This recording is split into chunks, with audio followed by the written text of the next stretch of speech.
বহুল আলোচিত হরমুজ প্রণালী খুলে দিল ইরান। আজ দেশটির পররাষ্ট্রমন্ত্রী আব্বাস আরাকচি জানিয়েছেন, যুদ্ধবিরতির অবশিষ্ট সময় এই জলপথ বাণিজ্যিক জাহাজ চলাচলের জন্য পুরোপুরি উন্মুক্ত থাকবে। লেবানন ও ইসরায়েলের মধ্যে 10 দিনের যুদ্ধবিরতি কার্যকরের পর এ ঘোষণা দিল তেহরান। তবে যুক্তরাষ্ট্রের প্রেসিডেন্ট ডোনাল্ড ট্রাম্প জানিয়েছেন, তেহরানের সঙ্গে চুক্তি না হওয়া পর্যন্ত ইরানের নৌবন্দর অবরোধ চলতে থাকবে। হরমুজ প্রণালী এই জলপথ ঘিরে অস্থির বিশ্বের জ্বালানি তেলের বাজার ও বিশ্ব বাণিজ্য। এই প্রণালী পশ্চিমের পারস্য উপসাগরকে পূর্বে ওমান উপসাগর ও আরব সাগরের সাথে যুক্ত করেছে।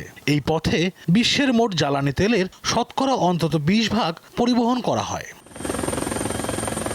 28 ফেব্রুয়ারি যুক্তরাষ্ট্র ও ইসরায়েল যৌথভাবে ইরানে হামলা চালালে অনিরাপদ হয়ে ওঠে হরমুজ প্রণালী।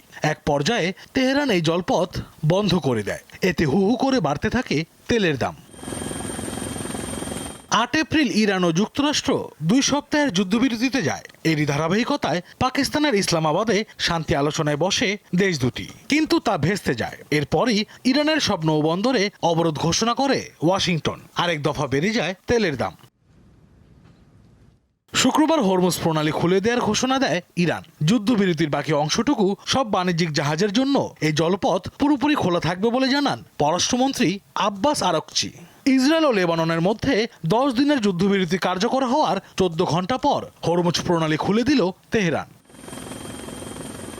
যুক্তরাষ্ট্রের মধ্যস্থতায় কয়েক ধাপের আলোচনা শেষে যুদ্ধবিরতিতে সম্মত হয় লেবানন ও ইসরায়েল। বাংলাদেশ সময় বৃহস্পতিবার দিবাগত রাত 3টা থেকে তা কার্যকর হয়।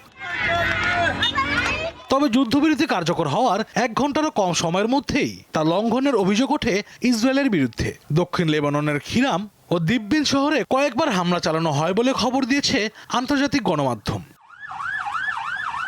লেবানন ও ইসরায়েলের যুদ্ধবিরতিকে স্বাগত জানিয়েছে পাকিস্তান। ইরানপন্থী হিজবুল্লাহকে শান্তি বজায় রাখার আহ্বান জানিয়েছেন যুক্তরাষ্ট্রের প্রেসিডেন্ট ডোনাল্ড ট্রাম্প।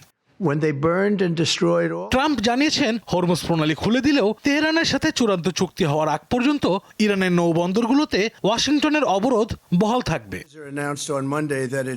এদিকে ইরান ও যুক্তরাষ্ট্রের মধ্যে দ্বিতীয় দফার শান্তি আলোচনা আয়োজনের চেষ্টা করছে পাকিস্তান। ডোনাল্ড ট্রাম্প জানিয়েছেন, চলতি সপ্তাহের শেষের দিকে এই বৈঠক হতে পারে।